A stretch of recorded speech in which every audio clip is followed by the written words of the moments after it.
தேவன் இந்த நாளில் நம்மோடு பேசும்படியாய், அவருடைய வார்த்தைகள் மத்தியில் இடைப்படும்படியாய், அந்த வார்த்தைகளானது வாழ்க்கைக்கு பிரயோஜனப்படும்படியாக நம்ம வார்த்தைகளை குறித்து நாம் தியானிப்போம். தேவன் நேற்றும் இன்றும் என்றும் மாறாதவராக இருக்கின்றார். அல்லேலூயா. வானம் ஒழிந்தாலும் பூமி ஒழிந்து போனாலும் என்னுடைய வார்த்தையோ ஒழிந்து போக சொன்ன தேவன் நம்மத்தில் இருக்கின்றார், நமக்கு அசைவாடி கொண்டிருக்கின்றார். அவர் நம்முடைய வார்த்தைகளையும் நாம் தியானிக்கின்றையும் அவர் கேட்டுக்கொண்டிருக்கின்றார், பார்த்து கொண்டிருக்கின்றார்.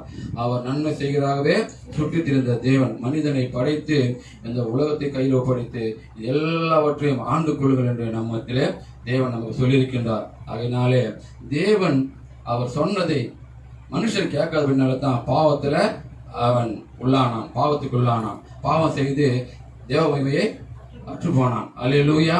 அதனால தேவன் நாம் எப்படி இந்த உலகத்தில் வாழ வேண்டும் என்று அவர் நமக்கு சில சட்டங்களை நமக்கு பிரமாணம் நமக்கு ஏற்படுத்தி கொடுத்திருக்கின்றார். அவர் இந்த உலகத்திலே சுற்றி திரிந்த நாட்களிலே அநேக அற்புதங்களை செய்தவர், அநேக அதிசயங்களை செய்தவர். சிலரை தொட்டு சுகமாக்கினார், சிலரை வார்த்தையினாலே அவர் சுகமாக்கினார், சில பேரை அவர் கேட்டு சுகமாக்கினார், சிலரை அவர் தேடி சென்று சுகமாக்கினார். இப்படியாக தேவன் இந்த உலகத்தில் வாழ்ந்த அந்த 33 ஆண்டு காலங்களிலே எல்லா மக்களுக்கும் நன்மை செய்வதாகவே தான் அவர் சுற்றித் திரிந்தார். யாருக்கும் அவர் தீமை செய்யவே இல்லை. அவருக்கு எத்தனை பேர் தீமை செய்தாருங்க, ஆனாலும் தேவனை கர்த்தர் அவர்களுக்கு நன்மை செய்தார். அல்லேலூயா. அப்படிப்பட்ட தேவனை நாம் நாளிலே நாம் வணங்கி கொண்டிருக்கின்றோம், அவரை நாம் துதித்துக் கொண்டிருக்கின்றோம். இப்போது கூட நாம் அவரை குறித்து சில வார்த்தைகள் நாம் இப்போது தியானிக்க போகின்றோம்.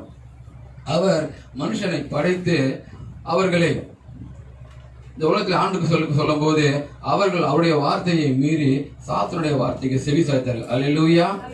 அதனால தான் என்ன பண்ணுச்சு, நமக்கு பாவம் வந்தது. ஏன்னா என்னுடைய வார்த்தைக்கு நீங்க செவி கொடுக்கல, சாத்தனுடைய வார்த்தைக்கு நீங்க செவி கொடுத்தபடினால தான் உங்களுக்கு பாவம் வந்தது. அதனால நீங்க எப்படி வாழ வேண்டும் என்று அவர் நமக்கு சில சட்டங்களை அவர் ஏற்றி கொடுத்திருக்கின்றார்.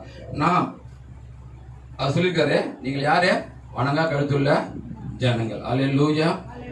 ஆகையினால அது மாத்திரமல்ல, அவர் சொன்ன வாக்குகள் கீழ்ப்படியாமல் போனதுனால நீங்கள் இப்படித்தான் வாழ வேண்டும் என்று சில வாக்குகளை அவர் கொடுத்திருக்கின்றார். அவர் வாக்குகள் கொடுத்தபடினால நாம் என்ன நமக்கு சொல்லி இருக்கின்றார், என்ன நாம் செய்ய வேண்டும், என்ன செய்யக்கூடாது என்று நாம் அதை நாம் என்ன பண்ண போறோம், தியானிக்க போகின்றோம். அதனால அவர் என்ன பண்ணான்னு கேட்டீங்கன்னா, நமக்கு அவர் 10 கட்டளைகளை கொடுத்தார். அல்லேலூயா. 10 கற்பனைகளை அவர் கொடுத்தார். அது மாத்திரமல்ல, இப்படி தொட்டு சுகமாக்கினவர், வார்த்தையினால சுகமாக்கினவர், அவருடைய விரல்களினால எழுதி சில காரியங்கள் நமக்கு வெளிப்படுத்தினார். அல்லேலூயா. இந்த வேதத்துல வாசிக்கும் போது அவர் 3 முறை தன் விரல்களினாலே எழுதினாராம். அல்லேலூயா. அப்போ என்னன்னு பார்க்கும்போது, என்னென்ன அவர் எழுதினார் அப்படின்னு சொல்லி பார்க்கும்போது, முதலாவது இந்த 10 கட்டளைகளை அவர் முதலாவது விரல்களினாலே எழுதி மோசேயினிடத்திலே அவர் ஒப்பு கொடுத்தார். அது என்னன்னு சொல்லிட்டு நம்ம எல்லாருக்கும் தெரியும் இல்லையா, நம்ம எல்லோரும் அவருடைய வார்த்தைகளை நம்ம என்ன படித்திருக்கிறோம். அந்த 10 கட்டளைகளையும் என்ன தெரியும் நம்ம என்ன பண்ணிருக்கிறோம், அறிந்திருக்கிறோம். ஆனாலும் இந்த நாளிலே மீண்டுமாய் அந்த வார்த்தைகளை குறித்து என்ன நமக்கு அவர் கொடுத்திருக்கின்றார் அப்படின்னு சொல்லி நாம் இந்த நாளிலே தியானிக்க போகின்றோம். அப்ப அந்த 10 கற்பனைகளையும் கட்டளை கை கொண்ட மாத்திரம் நாம் இந்த உலகத்துல எப்படி வாழ முடியும். அப்போ நம்ம செய்யல, கை கொள்ளலைன்னா நம்ம என்ன நடக்கும் என்பதை கூட நம்ம என்ன பண்ணுவோம், நாளில கூட தியானிக்க போகின்றோம். அவர் முதலாவது அவர் சொல்லியிருக்கின்றாரு, இஸ்ரவேல் ஜனங்கள் அடிமையாய் கிடந்தாங்களாம். எகிப்தியர் இடத்துல எப்படி இருந்தாங்க, அடிமையாய் கிடந்தாங்க. யாத்திராகமம் 20ஆம் அதிகாரத்துல நான் முதலாவது 2ஆம் வசனத்துல பார்க்கிறோம். யாத்திராகமும் 20:2ஆம் வசனத்துல பார்க்கிறோம், உன்னை அடிமைத்தன வீடாகிய எகிப்து தேசத்திலிருந்து புறப்பட பண்ணின உன் தேவனாகிய கர்த்தர் நானே. அல்லேலூயா.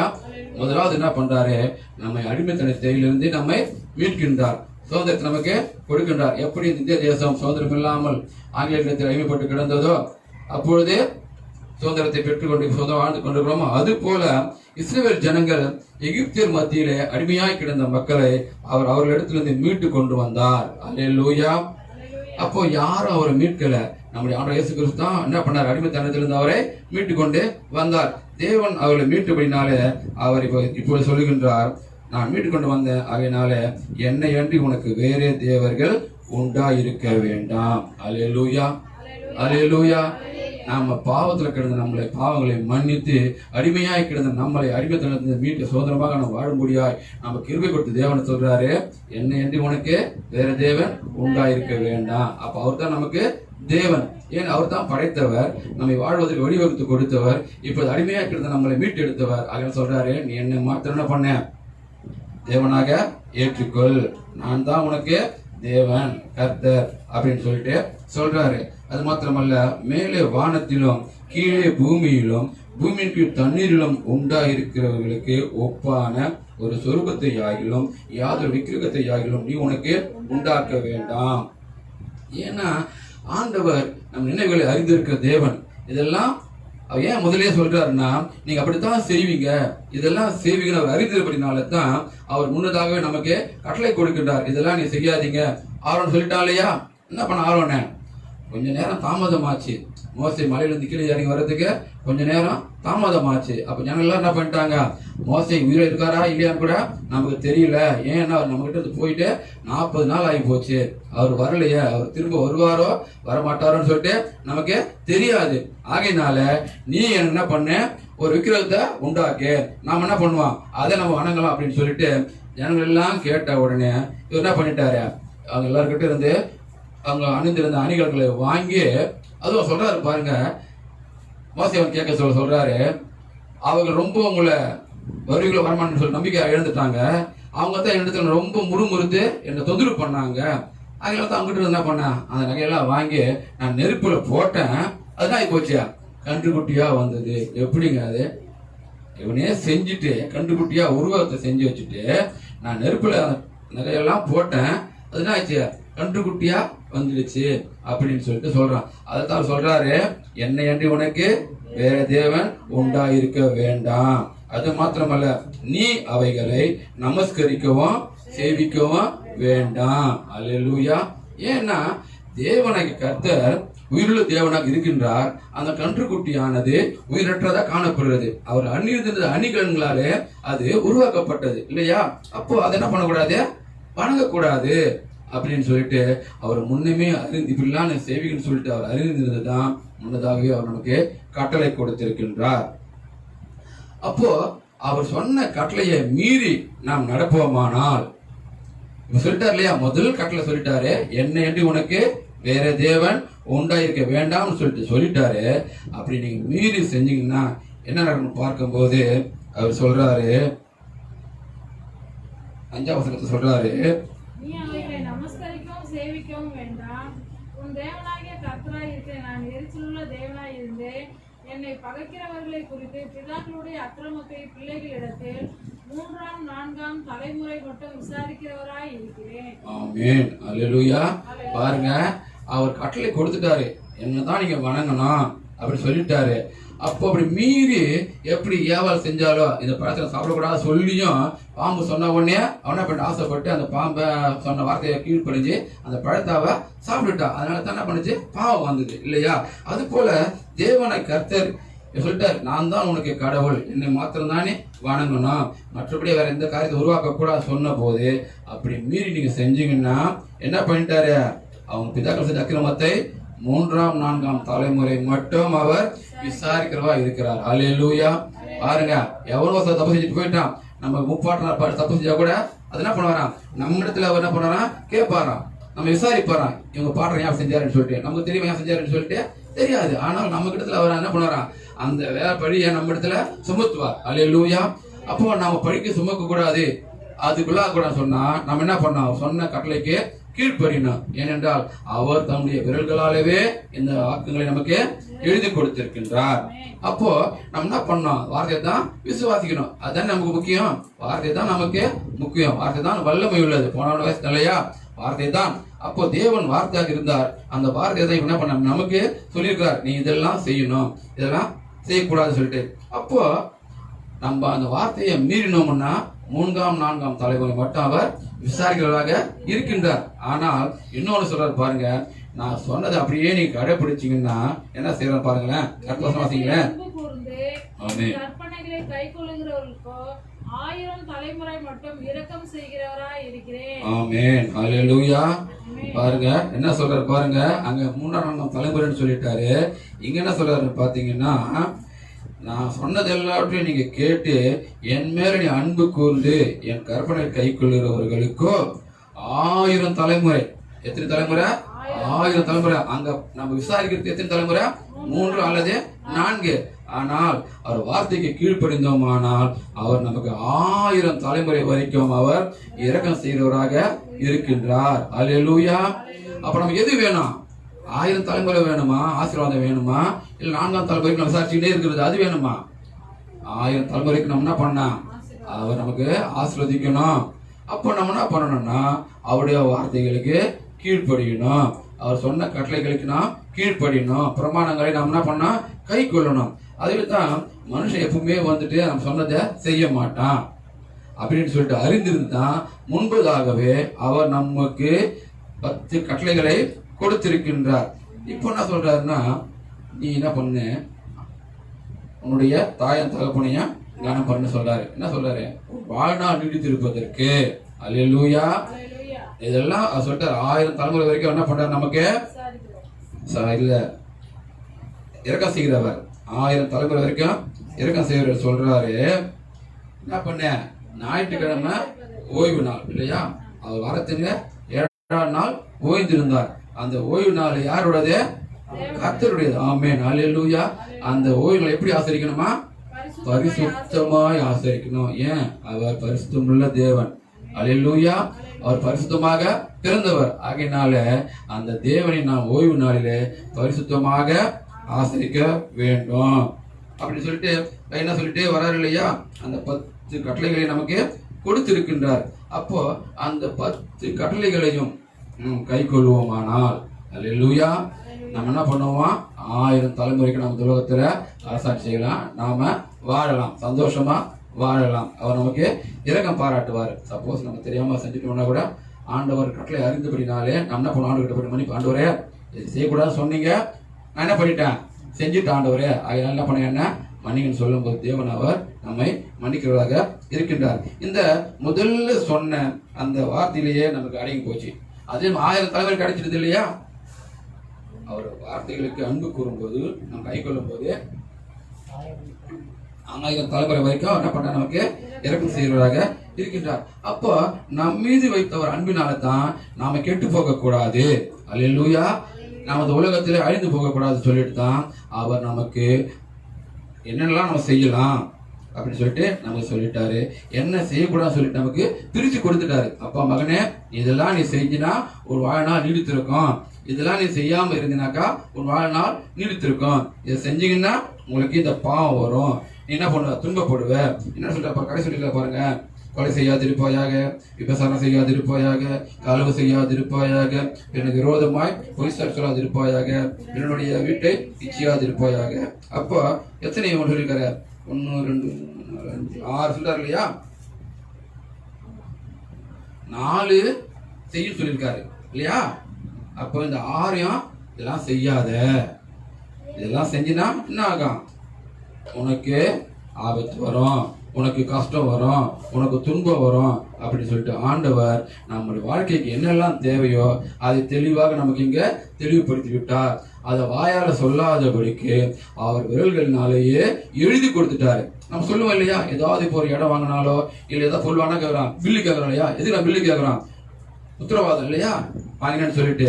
இப்போ இடம் வாங்கினோம்னா என்ன சொல்றேன்? போயிட்டு பதிவு பண்றீங்க நம்மதுன்னு சொல்லிட்டு உரிமை கொண்டாடுவதற்காக. அப்பதான் பத்திரமா இருக்கும். அப்ப யாருக்கும் அதை வந்துட்டு எடுத்துக்கொள்ள முடியாது என்று. அது போல ஆண்டவர் வாயில சொன்னாக்கா அது நிலைக்காது, இவங்க மறந்துடுவாங்க, இதை விட்டுடுவாங்கன்னு சொல்லிட்டு தான் அவருடைய கைகளினாலேயே அதை நமக்கு எழுதி கொடுத்திருக்கின்றார். அல்லேலூயா, அல்லேலூயா. அப்படி எழுதி கொடுத்த வார்த்தைகள் நாம் கேட்டு எங்கெல்லாம் நம்ம வார்த்தைகளை கேட்கிறோமோ, எங்கெல்லாம் அந்த வார்த்தை கொடுத்து நம்ம சொல்லுகிறார்களோ அதெல்லாம் கேட்கும் போது அதுபடி நடந்து அவருடைய நாமத்தை நம்ம என்ன பண்ணோமா? மகிமைப்படுத்தணுமா? அப்போதான் நம்ம வாழ்நாள் நீடித்திருக்கும். 1000 தலைமுறை வரைக்கும் அவர் நமக்கு என்ன பண்ணுவாரு? இரக்கம் செய்வாரு. அப்போ அப்படி நமக்கு இரக்கம் செய்து பாராட்டுற தேவன் அந்த வார்த்தையை அவர் பெற்றுக்கொள்ள எவ்வளவு கஷ்டப்பட்டான்னு தெரியுங்களா? மோசே என்ன பண்ணாராம்? ஆண்டவர் சொல்லிட்டாரு, நீ மலை மேல வா, நான் உன்கிட்ட தருவேன்னு சொல்லிட்டு சொன்னவரு அவர் கூப்பிட்டாராம். மோசே மலைக்கு போறான். 6 நாள் அவர் என்ன பண்ணிச்சான், மேகம் சூழ்ந்துருந்துதான். பார்த்துங்க, ஒரு 6 நாள் அவன் என்ன பண்ணிருக்காம இருட்டில் வாழ்ந்துருக்கிறான். மேகம் சூழ்ந்துட்டு அவன் எப்படி இருக்கான்ப்பா, இருட்டா தான் இருக்கான், பகலா ராத்திரின்னு சொல்லிட்டு தெரியாது. 40 நாள் கழிச்சு தான் ஆண்டவர் அந்த வாக்கு தத்தத்தை அவன் கையில ஒப்படைக்கிறார். வாசிக்கலாம் பாருங்களேன், 24 பாருங்களேன், 24ஆம் அதிகாரத்துல 16, 17, 18 சொல்றாரு பாருங்க. 6 நாள் மேகம் சூழ்ந்திருந்தது. 16, 17. கர்த்தருடைய மகிமை சீனாய் மலையின் மேல் தங்கி இருந்தது. மேகம் 6 நாள் அதை மூடி இருந்தது. 7ஆம் நாளில் அவர் மேகத்தின் நடுவிலிருந்து மோசேயை கூப்பிட்டார். மலையின் கொடுமுடியிலே கர்த்தருடைய மகிமையின் காட்சி இஸ்ரவேல் புத்திரருடைய கண்களுக்கு பட்சிக்கிற அக்கினியை போல் இருந்தது. மோசே மேகத்தின் நடுவிலே பிரவேசித்து மலையின் மேல் ஏறி இரவு பகல் 40 நாள் மலையில் இருந்தான். ஆண்டவர் ஆயிட்டாரு, இதெல்லாம் ஒரு தருணம் சொல்லிட்டு அது வரைக்கும் அவனோடு கூட ஆண்டவர் என்னெல்லாம் பேசணுமோ என்னெல்லாம் சொல்லணும் அதெல்லாம் சொல்லி முடிச்சு இந்த 40ஆவது நாள் வரைக்கும் தேவன் அவரோடு கூட இருக்கின்றார். 40 நாள் என்ன பண்றான், மலையில தங்கி இருக்கின்றான். அதனால தான் என்ன பண்ணிட்டாங்க, வர தாமதத்தினால தான் இவர சொல்லிட்டாங்க, மோசே வருவாரோ வரமாட்டாரோன்னு சொல்லிவிட்டு தான் என்ன சொல்லிட்டாங்க, நீ எனக்கு வேற உண்டாக்கிடு அப்படின்னு சொல்லிட்டாங்க. அப்போ இவர் எல்லாவற்றையும் எழுதி அவர்கள் எல்லாவற்றையும் சொல்லி முடிச்சுட்டு கடைசியில் வர இப்போ தர தெரியுங்களா பாருங்களேன், 31 அதிகாரத்துல 18ஆம் வசனத்துல பாருங்களேன், 31:18 சீனாய் மலையில் அவர் மோசையோடு பேசி முடித்த பின் தேவனுடைய விரலினால் எழுதப்பட்ட கற்பலகைகள் ஆகிய சாட்சியின் 2 பலகைகளை அவனிடத்தில் கொடுத்தார். அல்லேலூயா. அப்போ இந்த 40 நாள் ஆண்டவர் அவரோடு கூட இடைப்பட்டிருக்கிறார் இல்லையா. அப்ப என்னெல்லாம் காரியங்கள்லாம் செய்யணுமோ அது எல்லாவற்றையும் அவர் சொல்லியிருப்பாரு. இதெல்லாம் இப்படி செய்யணும் செய்யணும்னு சொல்லிட்டு எல்லாவற்றையும் அவர் என்ன பண்ணியிருப்பாரு, சொல்லியிருக்கிறாரு. இது எல்லாவற்றையும் சொல்லி முடிச்சுட்டு தான் அவர் தன் கைகளால் எழுதி இந்த கட்டளைகளையும் கற்பனைகளையும் அவனிடத்துல கொடுத்தார். ஆனாலும் அவன் வரான், வாங்கிட்டு வரான், வந்து பார்த்தாங்கன்னா கீழே எப்படி இருக்குதா, ஒரே அமக்கலமா இருக்குது, ஆடல் பாடலா இருக்குது. என்னன்னு பார்த்தாக்கா கண்டுபிடி நிற்பாட்டிட்டு அவங்க என்ன பண்றாங்க, அதை வந்து ஆடல் பாடல் பாடி கொண்டாடி கொண்டிருக்கிறாங்க. இதை பார்த்த மாத்திரத்திலே அவர் கோபம் கொண்டவராக அந்த பலகைகளை போட்டு உடைக்கின்றார். அல்லேலூயா.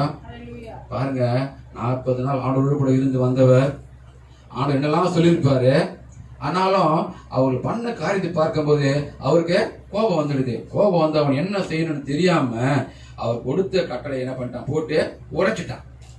இப்போ பாருங்களேன், உலகத்துல நம்ம வாழ்ந்து கொண்டிருக்கிறோம், நமக்கும் அது பேர் தான் எத்தனையோ எதிராளிகள் நம்ம என்ன பண்றாங்க, கோபம் ஓட்டுறாங்க, வெறுப்பேற்றுறாங்க இல்லையா. அப்ப நம்ம என்ன பண்றோம், கோபப்படுறோம், என்ன செய்ய தெரியாத என்ன பண்ணிடுறோம், நாம செஞ்சுடுறோம். ஆனாலும் அவன் செஞ்சுட்டான், செஞ்சு ஆண்டவரை போயிட்டு மன்னிப்புக்கிறான், ஆண்டவரே நான் இதை பண்ணிட்டேன் அப்படின்னு சொல்லிட்டு.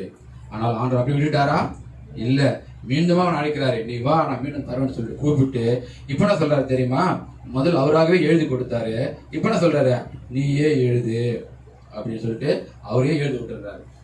முதலாவது அவர் கைப்பட எழுதி கொடுத்தாரு, 2வது பார்க்கும்போது அது அவராகவே எழுத சொல்லி மீண்டும் என்ன பண்றான், எழுதி கொண்டு வந்து தான் மக்களுக்கு சொல்றான், இதெல்லாம் செய்யணும்னு சொல்லிட்டு. அப்போ ஆண்டவர் நமக்கு தேவையை அவராகவே எழுதி நம் உலகத்தில் வாழ்வதற்கு, சமாதானத்தோடு வாழ்வதற்கு, சந்தோஷத்தோடு வாழ்வதற்கு அவர் நமக்கு முன்னதாகவே அறிவுரைகளை சொல்லியிருக்கின்றார். இப்படியாக எழுதினார். இப்போ 2வது முறையாக ஒரு இடத்துல அவர் எழுதுகின்றார். பாத்தீங்கன்னா நம்ம தானியேல்ல பார்க்கலாம். தானியேல் 5ஆம் அதிகாரம்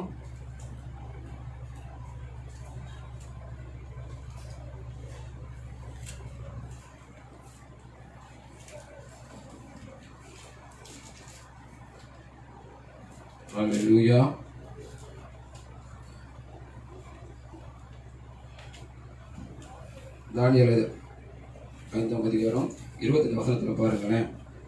தானியேல் 5:25 எழுதப்பட்ட எழுத்து என்னவென்றால் மெனே மெனே தெக்கேல் உப்பார்சின் என்பதே. இது யார் எழுதினது, ஆண்டவருடைய விரல்கள் தான் வந்து எழுதினது. இது யாருக்காக எழுதினது, பெல்ஷாத்சார் என்ற ஒரு ராஜாவுக்காக எழுதப்பட்டது. ஏன் அவருக்கு அப்படி எழுதினான்னு பாத்தீங்கன்னா, அந்த பெல்ஷாத்சார் ராஜா வந்து ஆண்டவருடைய வார்த்தைக்கு கீழ்ப்படியில, அவன் இஷ்டம் போல நடந்தான், அவனுடைய பிள்ளைகளுக்கு தீங்கு செஞ்சான். ஆகையினால தான் ஆண்டவர் அவனுக்கு எழுதி வெளிப்படுத்துகின்றார். என்ன நடக்க போகிறது என்று வார்த்தையினால எழுதி அவனுக்கு அதை வெளிப்படுத்துகின்றார். இப்போ சிலது வந்துட்டு கனவுல வந்துட்டு காணுவாங்க இல்லையா, கனவுல சரிப்படுத்துவாங்க, அது விளக்கத்தை அவங்க அறிஞ்சிக்குவாங்க.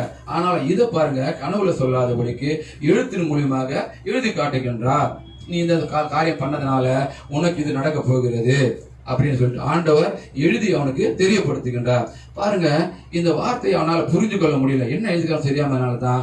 அப்போ தேவனுடைய தாசனை கூப்பிட்டு தான் அது இந்த அர்த்தத்தை கேட்டு அவர் தெரிந்து கொள்கின்றார்.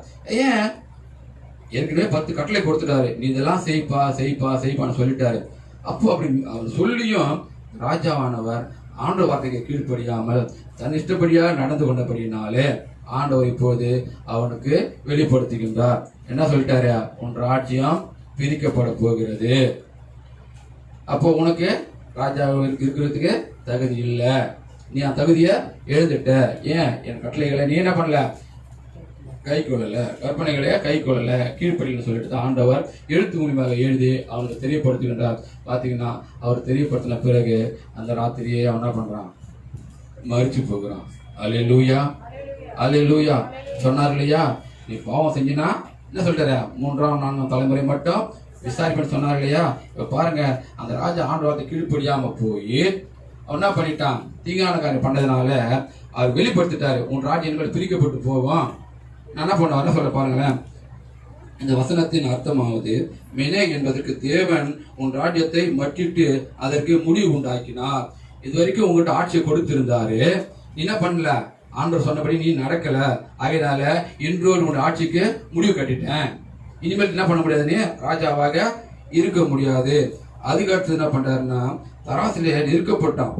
தெக்கல் என்பதற்கு நீ தராசிலே நிற்கப்பட்டு குறைவாய் காணப்பட்டான் இல்லையா. அப்ப என்ன பண்ணிட்டாருன்னா, நன்மை தீமை பார்க்கும் போது இவர் அதிகமான பண்ணிட்டாரு, தீமை செஞ்சுட்டாரு இல்லையா. அப்ப நன்மை என்ன பண்றாரு, கம்மியா செஞ்சிருக்கிறார். அதனால தான் என்ன பண்ணார், ராஜ்யத்தை அவர்கிட்ட இருந்து பிடுங்க போறேன். பேரேஸ் என்பதற்கு உன் ராஜ்யம் பிரிக்கப்பட்டு மேதியருக்கும் பெர்சியருக்கும் கொடுக்கப்பட்டது அப்படின்னு சொல்லிட்டு அவனுடைய வார்த்தைய என்ன பண்ணிட்ட, வார்த்தை மூலியமா ஆண்டவருக்கு வெளிப்படுத்திட்டாரு.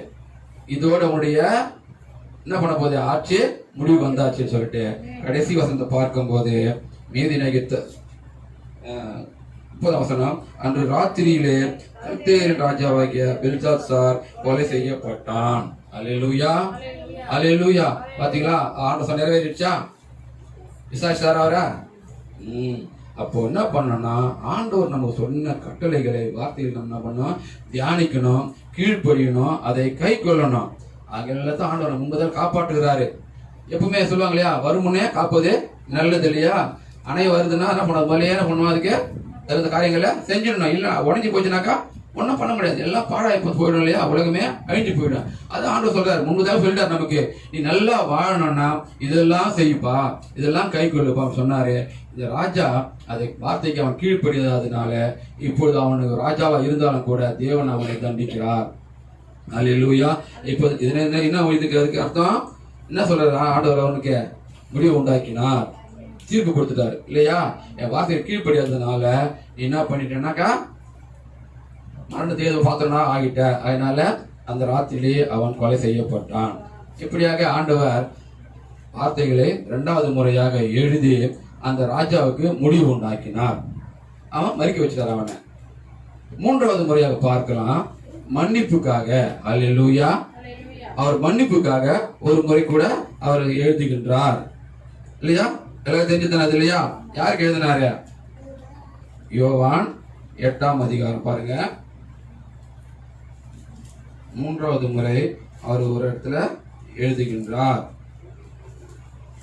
அப்போ அவர் என்ன 3வது முறை என்ன எழுதினாரு, யாருக்காக எழுதினார் பார்க்கும் போது ஒரு விபசார ஸ்திரீக்காக அவர் எழுதுகின்றார். அல்லேலூயா.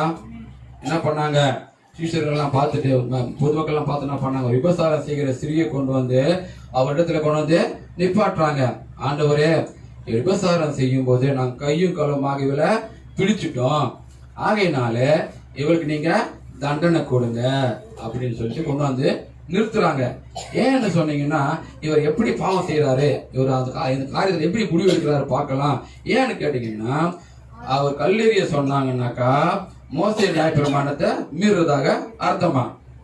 கல் எரியல அப்படின்னு சொன்னா ரோமருக்கு அவர் துரோகம் பண்றாராம்.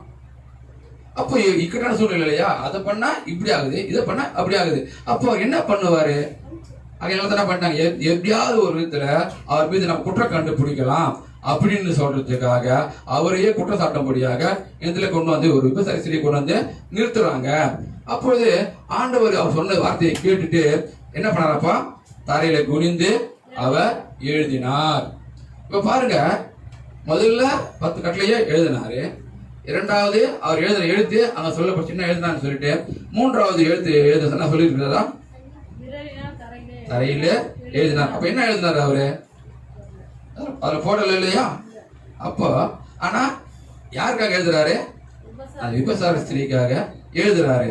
இப்ப என்ன சொல்லிட்டாரு தெரியுமா, அவரால் தீர்வு சொல்ல முடியல, இதுக்கு நீங்களே தீர்வு சொல்லுங்கன்னு சொல்லிட்டு உங்களை யார் பாவம் செய்யாதவனோ அவன் முதலாவது கல்லெறிங்க அப்படின்னு சொல்லிட்டு தீர்ப்ப அவங்க கிட்டே ஒப்படைச்சிட்டாரு இல்லையா. ஏன், ஆண்டவர் வந்துட்டு மன்னிக்கிற தேவன். அவர் மன்னிச்சு போன சொல்லிட்டாருன்னா என்ன பண்ணுவார், அப்ப கல்லெறியாத அர்த்தம் தானே. அப்ப ரோமருக்கு அவர் துரோகம் பண்ணிடுறாரு. அதனால அப்ப குற்றம் சாட்டிடுவாங்க இல்லையா. அதுல என்ன சொல்லிட்டாருன்னா, நான் தீர்ப்பு பண்ணவே சொல்லலப்பா, நீங்களே அதுக்கு தீர்ப்பு பண்ணணும்னு சொல்லிட்டு உங்களை யாரு பாவம் செய்யாது இருக்கிறானோ அவன் முதலாவது கல்லெறிட்டும் அப்படின்னு சொல்லிட்டு அவர் மீண்டும் தரையில குனிந்து எழுதி கொண்டே இருக்கின்றார்.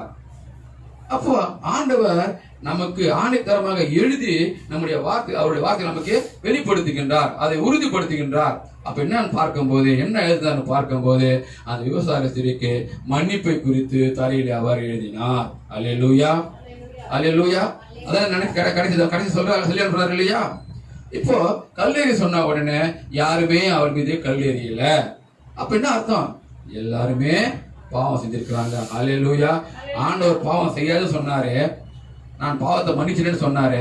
ஆனால் மீண்டும் என்ன பண்ணிருக்காங்க, அவங்க பாவங்களை செஞ்சுட்டு இருக்கிறதுனால தான் இப்பொழுது அந்த பாவம் என்ன கொண்டு வந்து நிறுத்தின ஸ்திரீ மேல ஒருவருமே கல்லெறிய முடியவில்லை.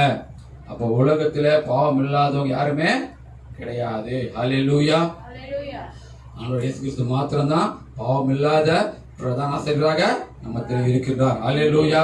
நம்ம எல்லாரும் என்ன பண்ணிருக்கோம், என்னதான் சொன்னாலும் நம்ம ஏதாவது வழியில பாவம் செஞ்சிடுறோம். பாவம் செஞ்சுதான் தேவ மகிமையை அற்றவர்களாம் என்ன பண்றோம், வாழ்ந்து கொண்டிருக்கின்றோம். இதெல்லாம் அவர் அறிந்து தான் முதலாகவே நமக்கு 10 கட்டளையை கொடுத்து நம்மை அவர் வாழ வைக்கின்ற தேவனாக இருக்கின்றார். அதை கொடுத்தோம், நம்ம வாசித்தோம், நாம கேட்டோம், அதை கடைபிடிக்க முடியாது போனதுனால தான் மீண்டும் நம்ம என்ன பண்றோம், பாவம் செஞ்சு கொண்டே இருக்கின்றோம். வாழ்க்கையில அறிவின் பாதி நோக்கி நம்ம என்ன பண்றோம், ஓடிக்கொண்டிருக்கின்றோம். இப்ப பாருங்க, அந்த விவசாய ஸ்திரீயும் என்ன பண்ணா, ஆண்டவர் சொல்லிக்கு கீழ்ப்படியாம தான் அவள் என்ன பண்ண போயிட்டு விவசாயம் பண்ணி கொண்டிருக்கிறார். அவளுக்கு வாழ்க்கைக்கு அவள் எதுக்காக பண்ணாலும் சூழ்நிலை காரணமா இருக்கலாம், இல்ல அவள் என்ன பண்ண செஞ்சாதான் வாழ முடியும் வாழ்க்கையை அவர் வருது காரணமாக இருக்கலாம், அல்லது அவர் தொழிலாக செஞ்சிருக்கலாம். யாரும் என்ன தொழில் செய்யறாங்க, யாரும் தொழில் செய்ய தெரியலன்னு சொல்லிட்டு ஒரு தொழிலாக அவர் செஞ்சிருக்கலாம். எப்படியோ அவர் தன்னுடைய விவசாயத்தில் ஈடுபட்டதுனால இப்ப என்ன பண்ணிட்டாங்க, மக்கள் அவரு குற்றம் இது வந்து அவளை தண்டிக்க வேண்டிய காரணம் அல்ல, அவர் நினைச்சு அவளை அங்கேயே தண்டிச்சுட்டு இருக்கலாம் அந்த லேடிய. ஆனாலும் அவர்கள் என்ன உபாதம் தேடினாங்க, ஆண்டவரை குற்றம் சாட்ட வேண்டும் என்பதற்காக இவங்க பாவம் செஞ்சுட்டு ஆண்டவரையும் அந்த பாவம் செய்ய வைக்கும்படியாக அவரை குற்றம் சாட்டும்படியாகத்தான் அந்த விவசாயம் செய்த ஸ்திரீயை கொண்டு வந்து ஆண்டவர் பத்திரிகை கொண்டு வந்து நிப்பாட்டுறாங்க. ஆண்டவர் என்ன செய்யணும் தெரியும் இல்லையா. அதனால தான் அவர் என்ன பண்ணிட்டாருன்னா, யாருமே அவர் என்ன பண்ண குற்றம் சாட்டல. நீங்க யாரு நல்லா இருக்கிறீங்களோ, யார் வந்து இப்படி செய்றீங்களோ அவங்க என்ன பண்ணுங்க, அவங்க என்ன பண்ணுங்க, நீங்க வந்துட்டு அவங்கள எழுதுங்க, உங்களுடைய வார்த்தை என்ன பண்ணுங்க, ஆண்டு வெளிப்படுத்துறாரு. நீங்க என்ன பண்ணுங்க, யார் பாவம் செய்யும் முதலாவது கல்லெறி சொன்ன உடனே எல்லாரும் இடத்துல போய் விழுந்துடுறாங்க. இப்பதான் ஆண்டு மகளை பார்த்து சொல்றாரு, உனக்கு மன்னிக்கப்பட்டது. அல்லேலூயா, ஆமென், அல்லேலூயா. பாருங்க கடைசியில சொல்றாரு, 11 வசனம் சொல்றாரு, 11ல அதற்கு அவர் இல்லை ஆண்டவரே என்றார். இயேசு அவரை நோக்கி, நானும் உன்னை ஆக்கினைக்குள்ளாக தீர்க்கிறதில்லை, நீ போ, இனி பாவம் செய்யாதே என்றார். ஆமென், அல்லேலூயா, அல்லேலூயா. பாரு, அப்போ அவர் செஞ்சதுன்னா அது பாவம் அப்படி இல்லையா. பாவம் செஞ்சதுனால தான் என்ன பண்ணாங்க, கொண்டு வந்து நிப்பாட்டினாங்க. இப்ப என்ன சொல்லிட்டாரு, அவங்க யாருமே உன் மீது கல் எறியல, இல்லையா? அப்ப எல்லாருமே என்ன பண்ணிருக்காங்க, பாவம் செஞ்சுக்கிறாங்க. அதனால தான் தண்டிக்கிறது யாருக்குமே அதிகாரம் இல்லை. அப்போ நானும் என்ன பண்ணல, ஆக்கினைக்குள்ளாக தீர்க்கிறது இல்லை. ஆகையால நீ இப்போ இனி பாவம் செய்யாதே அப்படின்னு சொல்லிட்டு மன்னிப்பை கொடுத்து ஆண்டவர் அந்த மகளை அனுப்புகின்றார். அல்லேலூயா. அதனால நம் தேவன் யாரு? மன்னிக்கிற தேவன். அதற்காக செஞ்சிருக்க கூடாது. அப்ப அவனும் தப்பு செஞ்சான், அவன் மன்னிச்சிருக்கலாம் இல்லையா? ராஜா தப்பு பண்ணா அவனை மன்னிச்சிருக்கலாமே. ஆனால் அவன் மன்னிக்கல. ஏன்னு கேட்டீங்கன்னா, அவன் முன்பதாகவே சொல்லப்பட்டது, அவன் வார்த்தையை அவன் கீழ்ப்படியாதனால தான் அவனுக்கு ஆண்டவர் உடனடியாக தீர்ப்பு கொடுத்தார். இப்ப இந்த விபசார ஸ்திரியை வந்து இவர் மீது குற்றம் சாட்டுவதற்காக கொண்டு நிறுத்தினபடினால அவர் குற்றமற்றவராக காணப்படும்படியாகத்தான் தீர்ப்பை மக்கள் மத்தியில் கொடுக்கின்றார். யாருமே அந்த சகோதரிக்கு தீர்ப்பு வழங்காதனால அவர் அந்த சகோதரியை மன்னித்து இனிமேல் என்ன பண்ண பாவம் செய்யாதே அப்படின்னு சொல்லிட்டு அந்த சகோதரி அவர் என்ன பண்றாரு, அனுப்புகின்றார். அன்பான சகோதரன சகோதரியே, நம்முடைய ஆண்டவராய் இயேசு கிறிஸ்து வார்த்தையினாலே நம்ம சுகத்தை கொடுத்தவர், தொட்டு சுகப்படுத்தினவர். நம்ம வாழ்க்கை வாழ்வதற்காக அவருடைய கரங்களினாலே வார்த்தைகளை எழுதி உறுதிப்படுத்தி நம்மிடத்துல கொடுத்திருக்கின்றார். அல்லேலூயா. சத்திய வேதம் என்ன பண்றது, வார்த்தைகளினாலே நிறைந்தது. இந்த வார்த்தை நமக்கு என்ன வசனம் வேணுமோ அந்த வசனத்தை நாம வாசிக்கும் போது நமக்கு ஆறுதல் கொடுக்கும், நம்மை ஆற்றும், நம்மை தேற்றும், நம்ம வழி நடத்தும் இல்லையா? நம்ம வாழ்க்கையில் எப்பொழுதெல்லாம் நாம் உற்சாகமா இருக்கிறோமோ அப்ப நன்றி பலி செலுத்தி அவரை சோதரிக்கலாம். எப்பொழுதெல்லாம் கஷ்டப்படுகிறோமோ அப்ப கொடுத்த வாக்கத்தை வாசித்து, ஆண்டவரே இப்படி சொல்லியிருக்கிறீங்களே அதை என் வாழ்க்கையில தாருன்னு சொல்லிட்டு கேட்டு அதை பெற்றுக்கொள்ளலாம். நாம் சமாதானம் இல்லையா, ஆண்டவர் சமாதான வார்த்தை கொடுத்திருக்கிறார், அதை வாசித்து நாம் என்ன பண்ணலாம், சமாதானத்தை பெற்றுக்கொள்ளலாம். ஆண்டவர் இப்படியாக அவர் வார்த்தையின் மூலமாக நம்ம வெளிப்படுத்தியிருக்கின்ற ஒவ்வொரு வார்த்தை நம்ம தியானிக்கும் போது நம்ம வாழ்க்கையை செழிப்பாக இருக்கும். நாம சகோதரி போல மன்னிப்பு பெறுவோம். ஆண்டவர் சொல்லியிருக்கிறார், உன்னுடைய பாவங்களை 3ஆம் நாள் தலைமுறை மட்டும் சுமரு பண்ண சொன்ன தேவன், நீங்கள் அன்பு கூறும்போது என் வார்த்தைகளை கை கொள்ளும் போது 1000 தலைமுறைக்கு இரக்கம் செய்கிறார் சொன்ன தேவன் நம் மத்தியில் கூட இருக்கின்றார். அவர் நமக்கும் இரக்கம் செய்கிறவராக அவர் இருக்கின்றார். எனக்கு அருமையான சகோதர சகோதரியே, இந்த வார்த்தைகளை கேட்டுக்கொண்டு நீங்கள் அனைவரும் அவருடைய வார்த்தையை கேட்டு நாம் அந்த 10 கட்டளைகளை நாம் கை கொண்டு அவர் சொன்னது போல 1000 தலைமுறை நாம் இரக்கத்தை பெற்றுக்கொண்டு சந்தோஷமாக சமாதானமாக வாழ்ந்து தேவன் நாமத்தை மகிமைப்படுத்துவோம். தேவன் தாமே இந்த வார்த்தைகள் நமக்கென்று ஆசீர்வதிப்பாராக. ஆமென். நாம் இப்பொழுது நிறைவான பகுதி வந்திருக்கின்றோம். நாம் ஜெபிக்க போகின்றோம். நம்முடைய ஜெபத்தை தேவன் கேட்டு அங்கீகரித்து அப்படியாகவே எல்லாருக்கும் நன்மை செய்து அனைவரையும் தேவன் ஆசீர்வதிப்பாராக. அவர் வார்த்தைகளை நம்ம கை கொள்ளும் போதுதான் நமக்கு ஆசீர்வாதம், அவர் கட்டளைக்கு கீழ்ப்படும் போதுதான் நமக்கு ஆசீர்வாதம். அது சொன்ன வார்த்தை நமக்கு தியானிக்கும் போது மிகவும் எப்பேற்பட்டதா ஒரு சந்தோஷம் இருக்கு இல்லையா? 1000 தலைமுறை வரைக்கும் நமக்கு இரக்கம் செய்தார்னா அப்போ பாருங்களேன், நம்ம எந்த விதமான பாவம் செய்தாலும் அது மன்னிக்கூடிய பாவமாக இருந்தால் தேவன் மன்னிப்பார், தண்டிக்கூடிய பாவமாக தண்டிப்பார். அல்லேலூயா. இப்ப 2 தடவை காமிச்சிருக்காரு இல்லையா? ஒன்னு தண்டிச்சாரு, ஒன்ன மன்னிச்சாரு. அப்போ நாம் எப்பேற்பட்டதான பாவம் செய்திருந்தால் தேவன் நமக்கு தண்டிப்பார், மன்னிப்பார் உணர்ந்து நாம் பாவமே செய்யாதபடிக்கு அவர் பரிசு இருக்கிறது போல நாமும் பரிசுத்தமான வாழ்க்கை வாழ்ந்து அவர் சொன்ன ஆசீர்வாதத்தை பெற்றுக் கொள்வதற்கு நாம் என்ன பண்ணுவோம், தகுதிப்படுத்திக் கொள்வோம். இந்த வேலையில் நாம் ஜெபிக்க போகிறோம்.